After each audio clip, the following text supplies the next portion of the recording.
नमस्कार, ज्योति सिंधरानी में आपका स्वागत है। आज मैं आपको बताने वाली हूँ चंद्र से रिलेटेड बहुत सारी चीज़ें।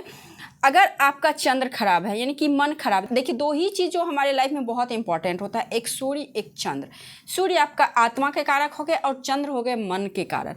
आप जो जन्म लिए हो वो आप हो, लेकिन आप जो जन्म लेने के बाद कौन सा काम करोगे यानी कि मन के अकॉर्डिंग, तो वो चंद्र हो गया। अगर आपका चंद्र डिस्टर्ब है तो आपको क्या क्या प्रॉब्लम हो सकती है, प्रॉब्लम के बाद मैं बताऊंगी आपको क्या रेमेडीज करनी चाहिए, मंत्र क्या करनी चाहिए, दान क्या करनी चाहिए और कौन से पूजा करनी चाहिए, पूरा डिटेल में आपको मैं बताने वाली हूँ।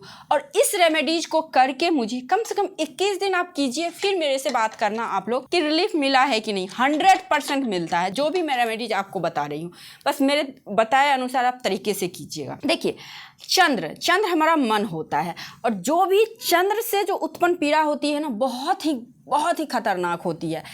मन से जो उत्पन्न पीड़ा होती है ना, बहुत खतरनाक होती है। ऐसे लोग डिप्रेशन में जाते हैं, ऐसे लोगों के अंदर में सुसाइडल थॉट्स आते हैं, ऐसे लोगों का मन चिड़चिड़ा होता है, निगेटिव थॉट्स आना, काम में मन नहीं लगना, काम नहीं करना, आलस आना, सब कुछ चंद्र। सिर्फ आप चंद्र को अच्छा कर लेंगे ना, लाइफ में आधा से ज़्यादा प्रॉब्लम तो ऐसे ही दूर हो जाएगा। क्योंकि मन से हारे हार, मन से जीते जीत, ऐसा आप लोग भी सुने होंगे। चंद्र अगर आपका डिस्टर्ब है, चाहे किसी ने आपको बोला है, पंडित जी ने बोला है चंद्र राहु की युति है, हाथ में चंद्र डिस्टर्ब दिख रहा है, या फिर चलिए आप कुंडली को छोड़ दीजिए, पामिस्ट्री को छोड़ दीजिए, एस्ट्रोलॉजी को छोड़ दीजिए, बस आप देख लीजिए आपका मन परेशान रह रहा है, तो आप क्या करें। सबसे पहले श्रद्धापूर्वक देखिए, कोई भी चीज़ को अगर आप करते हैं ना, अगर उसमें श्रद्धा नहीं रहता है ना, तो वो काम बेकार है, मत कीजिए। फिर वो कभी भी फल नहीं मिलेगा कि मैंने बताया है तो आप कर रहे हो। एक मेडिसिन भी अगर आप ले रहे हो ना, अगर उसमें आपको विश्वास नहीं है, अगर आप उस मेडिसिन को ले रहे हैं तो वो मेडिसिन आपके लिए बेकार है। उसी प्रकार से अगर कोई पूजा पाठ, कोई मंत्र जाप कर रहे हैं ना, तो अगर आप उस पर विश्वास नहीं कर रहे हैं तो वो बेकार है आपके लिए। तो इसीलिए जो भी मैं रेमेडीज बताऊंगी श्रद्धापूर्वक आपको करना पड़ेगा। सबसे पहली बात, चंद्र का जो मंत्र होता है उस मंत्र का जाप आप बहुत ही श्रद्धापूर्वक कीजिए, आपके लिए फलदायी होगा। चंद्र का बहुत ईजी मंत्र होता है ओम सोम सोमाय नमः। एक बार मैं और रिपीट कर देती हूँ, ओम सोम सोमाय नमः। इस मंत्र का जाप अगर 108 बार एक माला सुबह शाम करें तो बहुत अच्छी बात है। सपोज आपको एक ही टाइम मिल रहा है तो एक ही टाइम करें, लेकिन इस माला का जाप आप जरूर करें। इससे आपका चंद्रमा स्ट्रांग होना धीरे धीरे शुरू हो जाएगा। अगर संभव हो सके तो एक से अधिक बार भी आप कर सकते हैं, अगर नहीं संभव है तो कम से कम एक बार तो आप अवश्य कीजिए, आपके लिए अच्छा है। अच्छा, सोमवार का व्रत भी कर सकते हैं। अब व्रत में देखिए सबसे इजी व्रत होता है, एक तो होता है कि आप पूर्णिमा के दिन का व्रत करें, महीने में आते हैं दो पूर्णिमा का आप व्रत कर सकते हैं, उसमें आपको जो फल मिलेगा सो तो है ही।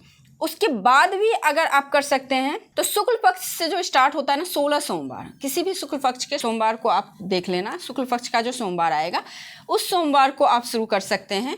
16 सोमवार का व्रत बहुत ईजी होता है। आप अगर 16 सोमवार का व्रत, अगर आपके कुंडली में ग्रहण योग है, पितृदोष है, या फिर चंद्रमा किसी रूप से पीड़ित है, विष योग है, चंद्र और शनि की युति है, चंद्र और राहु की युति है, चंद्र पर शनि की दृष्टि पड़ रही है, किसी भी प्रकार से चंद्र पीड़ित है, सपोज आपके पास कुंडली नहीं आपको पता है, बट आपका मन बहुत परेशान, बहुत निगेटिव थॉट्स आ रहे हैं, कुछ करने का मन नहीं कर रहा है, सुसाइडल थॉट्स आ रहे हैं, ब्रेकअप हो रखा है, चिड़चिड़ा मन, मतलब बहुत तरीके से प्रॉब्लम, डिप्रेशन जैसा फील हो रहा है, तो आप कुछ मत करिए, आप 16 सोमवार का व्रत कीजिए, देखिए कितना फल मिलेगा। तो आप 16 सोमवार का भी व्रत कर सकते हैं।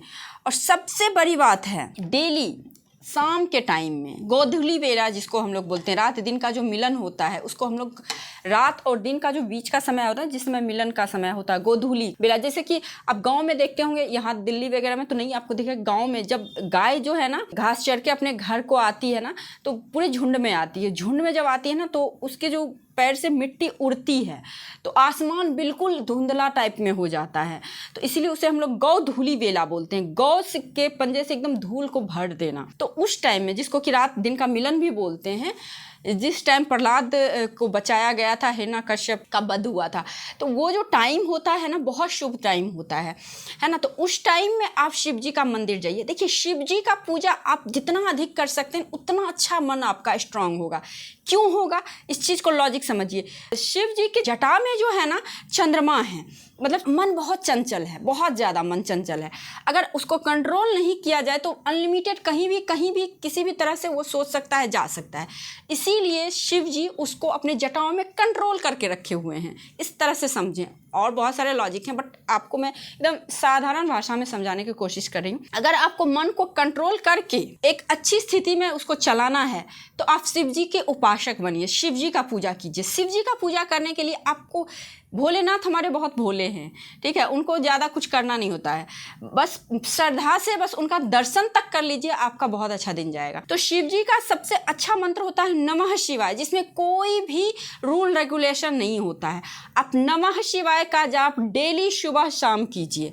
नमः शिवाय इस तरह से ओम नहीं लगाना है, नमः शिवाय का जाप करना है। इससे भी आपका मूड स्ट्रांग होगा।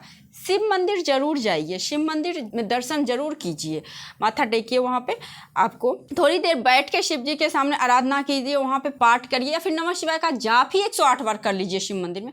देखिए आपका मूड स्ट्रांग होना शुरू। कितनी भी बड़ी पितृदोष है, कितनी भी बड़ी आपके ग्रहण योग है कुंडली में, कितनी भी बड़ी है, मैं आपको बोलती हूँ, ये मैंने आजमाया हुआ है, तभी मैं आपको इतनी कॉन्फिडेंटली बोल रही हूँ। आप करके देखिए, बहुत अच्छे परिणाम मिलेंगे। चंद्रमा को जो रत्न डिनोट करता है वो है मोती। आप मोती पहनिए। इसमें जो मेटल है वो है चांदी। या तो चांदी का कड़ा पहनिए या मोती पहनिए, इस फिंगर में पहनिए या छल्ला पहनिए। इससे भी मूड आपका स्ट्रांग होगा। व्हाइट कपड़ा ज़्यादा यूज कीजिए। और ये जो आप रत्न पहनते हैं ना, पुष्य नक्षत्र में पहनिए, ज़्यादा अच्छा रहेगा। पुष्य नक्षत्र में खरीदिए, ज़्यादा शुभ होगा। और देखिए चांद्रमा का जो दान होता है ना, व्हाइट चीज़, जैसे चीनी हो गया, दूध हो गया, चावल हो गया, जितनी भी व्हाइट चीज़ है ना, सोमवार के दिन दान कीजिए, तो इससे भी आपका मूड स्ट्रांग होता चला जाएगा। श्वेत शंख का भी आप कर सकते हैं, श्वेत वस्त्र का भी, दही कपूर का भी आप दान कर सकते हैं। इस तरह यथासंभव चांदी का भी दान कर सकते हैं। मतलब जो आपकी कैपेसिटी है ना, दान के लिए कोई ऐसा मतलब रूल नहीं है, लेकिन आपकी जो भी कैपेसिटी है आप उसके अकॉर्डिंग दान कर सकते हैं चंद्रमा से रिलेटेड सोमवार के दिन।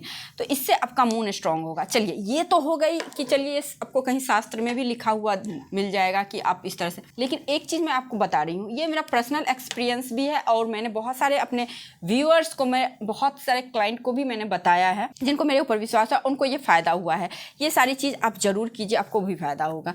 अगर आपका मूड डिस्टर्ब है, पानी की टंकी का सफाई पे आप विशेष ध्यान दीजिए। पानी की टंकी कभी भी गंदा मत रखिए। पानी की टंकी आप उसको साफ करवाते रहें। एक पानी के टंकी में एक छोटा सा चांदी का सिक्का आप डाल दीजिए। 2, तीसरा उपाय आप ये कीजिए, पानी वेस्ट तो बिल्कुल भी मत करिए। अननेसेसरी पानी का बहाव को बंद करिए।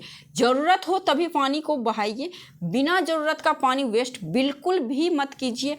लोगों को पानी पिलाइए, ये चीज़ कीजिए। उसके बाद गंगा, यमुना या कोई भी पवित्र नदी हो, तो देखिए होली वाटर जिसको हम लोग बोलते हैं, हर एक धर्म में हर एक नदी होता है जिसको आप मानते हो। सपोज आपको गंगा नदी जाने का कोई नहीं व्यवस्था है, तो आप क्या करेंगे, गंगा जल आप डाल के नहाइए, या फिर साल में कम से कम एक बार कोई होली वाटर में स्नान जरूर कीजिए, नदी में जरूर स्नान कीजिए। निगेटिविटी भी दूर होती है, कार्यों में आ रहे ऑब्स्टिकल भी दूर होते हैं। देखिए मैं बहुत इंपॉर्टेंट चीज़ आपको बता रही हूँ, तो ये सारी चीज़ आप कीजिए।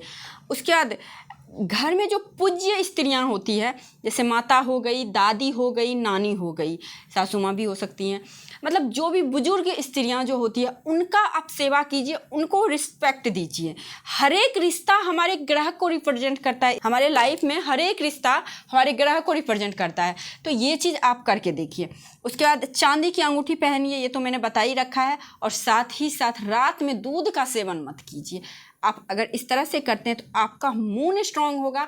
आपके कुंडली में अगर ग्रहण योग है, पितृ योग है, तो रुद्राभिषेक वगैरह आप कराते हैं, लेकिन संभव नहीं है कि डेली हम रुद्राभिषेक कराएं। तो आप ये जो मैंने बताया है ना, ये उपाय आप रेगुलर बेस पे कर सकते हैं। तो ये उपाय करके आप अपने मूड को स्ट्रांग कर सकते हैं। अगर मूड को स्ट्रांग करेंगे, आपका मन स्ट्रांग होगा। अगर मन स्ट्रांग होगा आपका, तो आपका कार्य अच्छा होगा। कार्य अच्छा होगा तो सफलता आपको मिलेगी ही मिलेगी। सब कुछ वो आपस में एक दूसरे से जुड़ी हुई है। तो यही कुछ बातें थी जो मैं आपको बताना चाहती थी। बहुत इंपॉर्टेंट चीज़ मैंने बताया, आप करके ज़रूर देखिए, विश्वास के साथ और श्रद्धा के साथ कीजिए, ज़रूर फ्रूटफुल होगा। तो आई थिंक आप लोगों को ये वीडियो अच्छी लगी है। यदि आपको ये वीडियो अच्छी लगी है तो वीडियो को लाइक कीजिए, ज़्यादा से ज़्यादा शेयर कीजिए। और आप मेरे चैनल पर नए हैं तो सब्सक्राइब कीजिए, पुराने हैं तो शेयर कीजिए। और मुझे इंस्टा और फेसबुक पेज पे भी फॉलो कीजिए। तो आज के लिए बस इतना ही। नमस्कार।